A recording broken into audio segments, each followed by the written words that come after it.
Sometime in the 9th century, in the mountainous regions of what is now Sichuan or Shanxi, a circle of Taoist alchemists was chasing something that had nothing to do with battle. They wanted eternal life. Convinced that the right blend of minerals could yield a potion of immortality, they spent years heating, mixing, and testing whatever materials they could find, working from recipes handed down through generations of mystical and medicinal practice. Eventually, one mixture brought together three ingredients: saltpeter, charcoal, and sulfur. Instead of granting anyone eternal life, it did something far more startling. Old records mention singed beards and workshops burned to the ground, which says quite a lot about how that first encounter must have gone. Nobody in that room had any intention of creating a weapon. They named the substance Huoyao, fire medicine, a name that still hints at its original identity as a failed remedy rather than a future tool of conquest. Yet that one accidental beard-scorching batch of failed immortality medicine went on to become perhaps the most consequential chemical discovery in the history of human conflict, the starting point from which every gun, cannon, and firearm on the planet would eventually grow.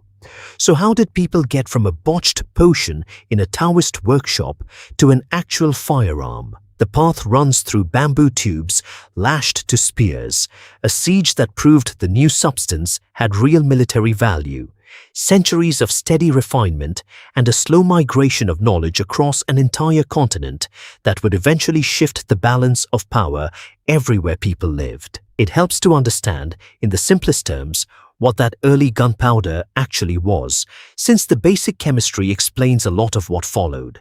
The alchemists' mixture combined potassium nitrate, or saltpeter, with charcoal and sulfur in roughly a 75-15-10 ratio by weight. The saltpeter acted as an oxidizer, releasing oxygen quickly once heated and feeding an extremely fast burn that produced a sudden violent expansion of gas. That expanding gas is the entire secret behind everything gunpowder would later be used for, from launching fireworks into the sky to driving a metal projectile out of a tube with enough force to pierce armor. In its earliest known uses, though, gunpowder wasn't a weapon at all. It showed up in fireworks, smoke signals, and festival displays. Exactly the kind of celebratory use you'd expect from something first found by monks pursuing immortality rather than soldiers pursuing an edge in battle. For generations, ordinary people across China knew this substance mainly as spectacle, lighting up festivals and religious events with bursts of color and noise that had nothing to do with warfare. That changed once military leaders during the Song dynasty saw what this volatile new material could actually do. Between the 10th and 12th centuries, Chinese engineers built something called the huoqiang, or fire lance, and the concept could hardly have been simpler. Take a length of bamboo, strap it to the end of a spear, pack it with gunpowder, and light it during close combat. What resulted was a spear that also spat flame and burning debris at anyone within reach, turning an ordinary polearm into something much more frightening to face up close. Defenders relied on fire lances during the siege of Dayan in 1132 against troops scaling their walls, and by most accounts, the weapon did exactly what it was meant to do, scorching and confusing attackers in a way ordinary spears never could. The psychological effect mattered almost as much as the physical one.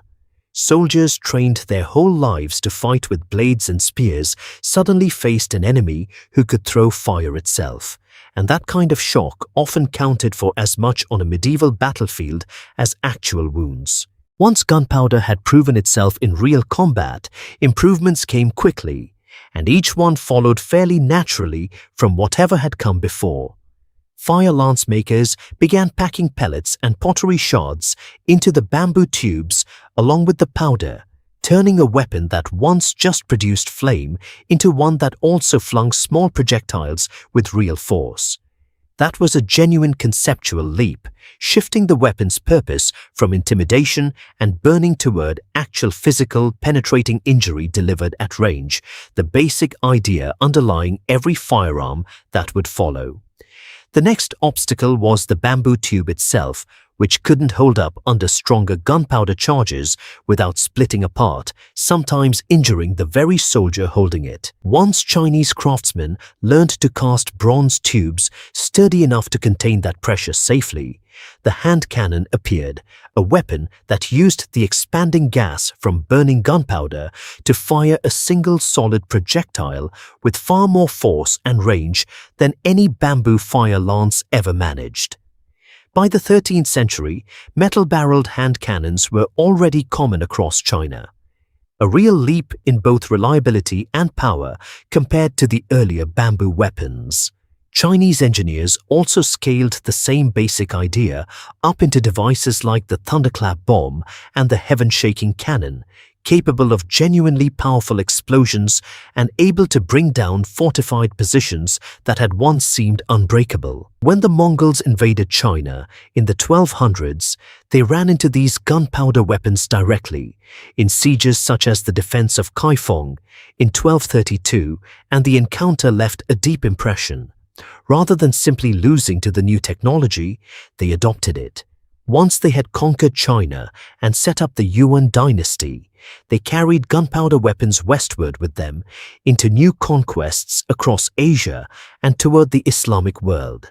This turned out to be one of history's more important and underappreciated technology transfers, since Mongol military campaigns worked almost like an accidental delivery system, spreading knowledge of gunpowder across huge distances far faster than trade caravans or diplomatic missions ever could, carrying a Chinese invention across the breadth of Eurasia within a handful of generations. It's worth noting that gunpowder weapons didn't evolve down a single path during this period either. Alongside hand cannons and fire lances, Chinese engineers also developed rockets and fire arrows, gunpowder-propelled projectiles that eventually found use in Korea and India too, traveling along routes that overlapped with but weren't identical to the hand cannon's path westward. Unlike the fire lance, which faded once true guns matured, these rocket weapons never disappeared. They persisted as a separate branch of gunpowder technology, one that would resurface centuries later in European warfare, and much later still in the earliest ancestors of modern military and space rocketry. In other words, the story of gunpowder doesn't just lead to the gun. It splits, with one branch heading toward the firearm and another toward the rocket, both rooted in the same accidental discovery made by alchemists who wanted nothing to do with either outcome. From there, gunpowder spread outward along several overlapping routes at once, reaching the Islamic world and eventually Europe through military contact, trade, and the broader cross-cultural exchange that marked the 13th and 14th centuries. Historians point out that gunpowder wasn't the only major Chinese invention traveling west during this stretch of time. Paper, printing, and the magnetic compass moved along similar routes in roughly the same centuries, part of a much larger flow of knowledge from east to west long before anyone used the word globalization. Some scholars have also noted that early European cannons look so structurally similar to Chinese designs that a direct transfer of knowledge seems far more likely than two cultures independently landing on nearly identical solutions. Once the technology reached Europe in the late 13th century, it entered a political and military world that gunpowder weapons would, over the following centuries, completely transform, eventually breaking down feudal military systems that had stood for hundreds of years. The change wasn't immediate. Early European hand cannons, much like their Chinese predecessors, were crude, slow to reload, and hard to aim with any precision, essentially small cannons mounted awkwardly on poles. A soldier loaded powder and shot into the open end, touched a smoldering ember or a slow-burning cord to a small touch hole, and hoped, with more optimism than confidence, that the blast would send the projectile somewhere useful. Even in that rough form, though, the weapon had an impact traditional melee weapons couldn't match. Castle walls that had withstood siege equipment for generations began falling to cannon fire. Mounted knights in heavy armor, the dominant military force in medieval Europe for centuries, found themselves newly vulnerable to a weapon that didn't care how much steel they wore, since enough gunpowder-driven force could punch straight through it anyway.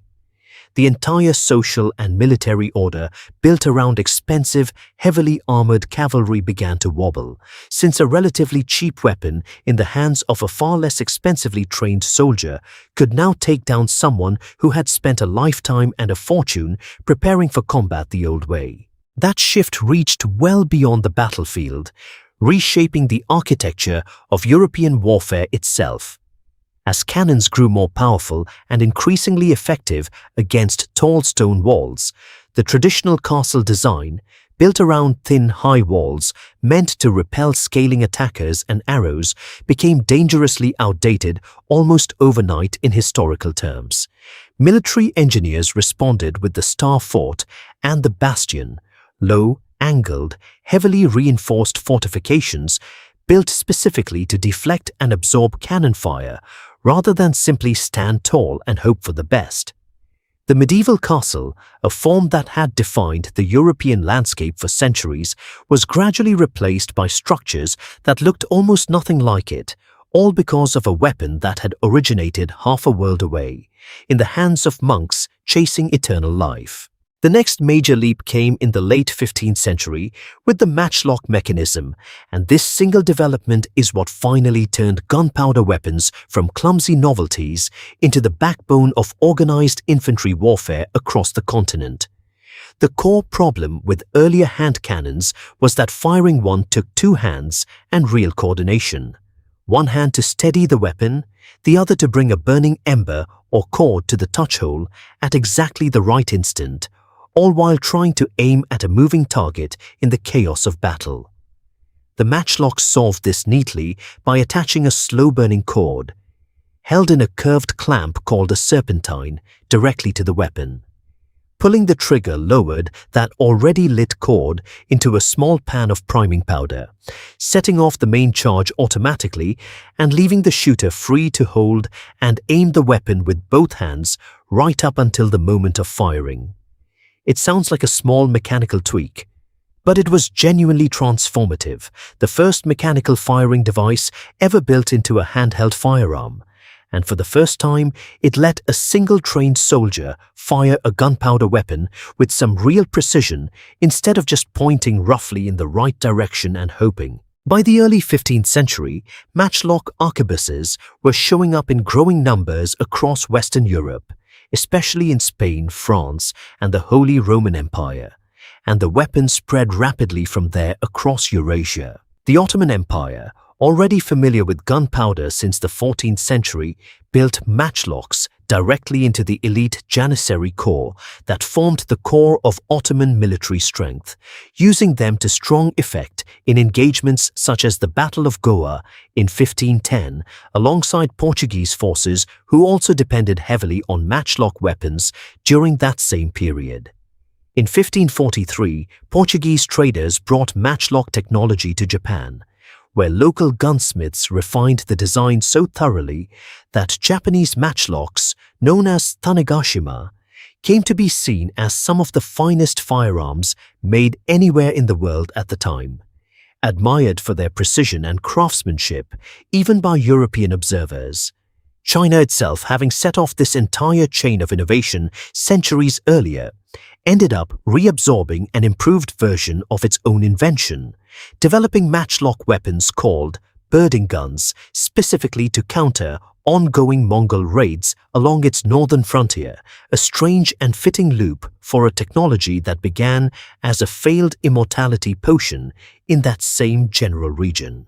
Matchlock muskets eventually grew heavy enough to need a forked rest just to support the barrel while aiming, some weighing as much as 25 pounds, but they could punch through plate armor at ranges that made traditional swords and pikes increasingly beside the point on an open battlefield.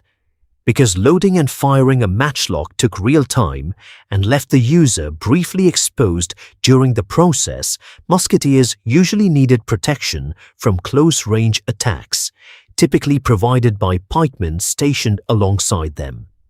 This pairing of pikes and shot came to dominate European battlefields from the 16th into the early 17th century, an elaborate, carefully drilled tactical system that required extensive training to coordinate musketeers firing from behind or between rows of pikemen in tight formation. Outside Europe, many armies that had adopted matchlocks kept their traditional formations instead, lacking either the resources or the specific tactical pressures that pushed European armies toward this particular style of coordinated combined arms fighting.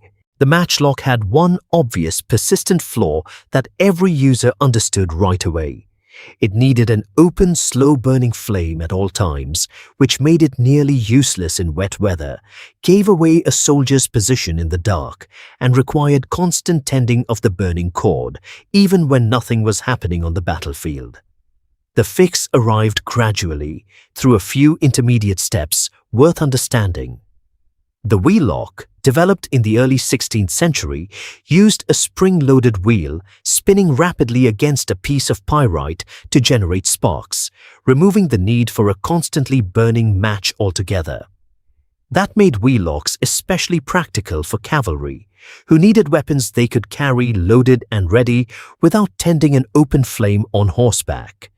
And German mercenaries, along with English cavalry, became particularly associated with the mechanism during the 16th and early 17th centuries. But wheelocks were expensive and complicated to build, which kept them from ever fully replacing the cheaper, simpler matchlock among ordinary infantry, who kept carrying the older, more affordable design well into the following century, even as wealthier horsemen rode with the newer alternative. The real breakthrough came with the flintlock, generally credited to the French gunsmith Marin le Bourgeois, who developed it in its recognizable modern form around 1610 to 1615. It used a spring-loaded hammer holding a piece of flint that struck a steel plate called the frizzen, throwing sparks directly into the priming pan and igniting the charge. It fired faster than a matchlock, held up far better in bad weather, and needed no open flame at all, meaning soldiers no longer gave away their position at night simply by carrying a lit weapon. By the 1630s, the flintlock had spread quickly across Europe, with the Dutch army among the first to adopt it formally as standard infantry issue. And within a few decades, it had become the leading firearm mechanism in essentially every major European military, a position it held for roughly 2 centuries, straight through colonial expansion, the Napoleonic Wars, and the American Revolution, where flintlock muskets carried by both colonial militia and British regulars defined the entire conflict from start to finish. The flintlock's rise coincided with another genuinely important innovation, the socket bayonet, introduced in the late 17th century. Unlike the earlier plug bayonet, which jammed directly into the muzzle and left the gun unable to fire while attached, the socket version clamped around the outside of the barrel using a metal ring. That small change meant a soldier could keep a bayonet fixed to his musket and still fire it normally, combining ranged fire and close combat in a single weapon for the first time. The practical effect was enormous, since every soldier carrying a flintlock and bayonet could now serve as both shooter and spearman as the moment demanded. Armies no longer needed separate pikemen standing guard alongside their musketeers. This combined shift, sometimes called the Infantry Revolution, simplified training and supply and reshaped how European armies organized themselves on the field, letting regiments handle ranged and close combat without reorganizing between the two. A line of soldiers advancing with fixed bayonets also carried its own psychological weight, often breaking enemy morale before a single shot or thrust actually connected.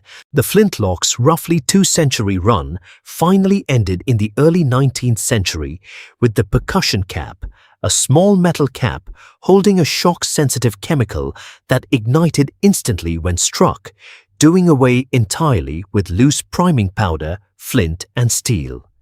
This last ignition innovation made the matchlock, wheel-lock, and flintlock all essentially obsolete within a few decades, closing out the long chain of refinements that had begun with monks chasing immortality in 9th century China. From there, the pace of change only picked up, moving toward repeating rifles, rapid advances in metalworking and manufacturing, and eventually weapons that would have been completely unrecognizable to soldiers who once stood in disciplined lines with pikes and matchlocks, waiting their turn to fire. Looking back across the whole arc, from a Taoist alchemy lab in 9th century China to flintlock muskets ruling European battlefields nearly 8 centuries later, the story of how people invented the gun is really a story of accident, accumulation, and migration unfolding together over an enormous stretch of time. No one set out on day one to invent a firearm. A group of monks looking for immortality stumbled onto an explosive reaction and very nearly burned off their own beards doing it. Military engineers who watched that reaction gradually realized its force could be channeled, first through a tube strapped to a spear, then through a cast bronze cylinder, then through increasingly refined mechanical systems built to set off the same basic reaction more reliably, more quickly, and with less risk to whoever was holding the weapon. Each individual improvement, from bamboo to bronze, from open flame to spring-loaded mechanism, from matchlock to flintlock, solved a specific practical problem that soldiers and engineers had actually run into with whatever came before it. None of it needed a single flash of genius. It took centuries of incremental refinement, carried across continents by trade routes, military campaigns, and the kind of slow cultural exchange that quietly reshapes the world while almost no one is watching closely enough to notice, passing between Chinese engineers, Mongol conquerors, Ottoman janissaries, Japanese gunsmiths, and European craftsmen, each group adding its own touch along the way. The weapon that would eventually end the dominance of mounted knights, reshape castle architecture, and help decide the outcome of colonial conquest and continental wars across several centuries, began as a mistake made by people who were never trying to build a weapon at all, but were looking for something far more peaceful, a way to live forever.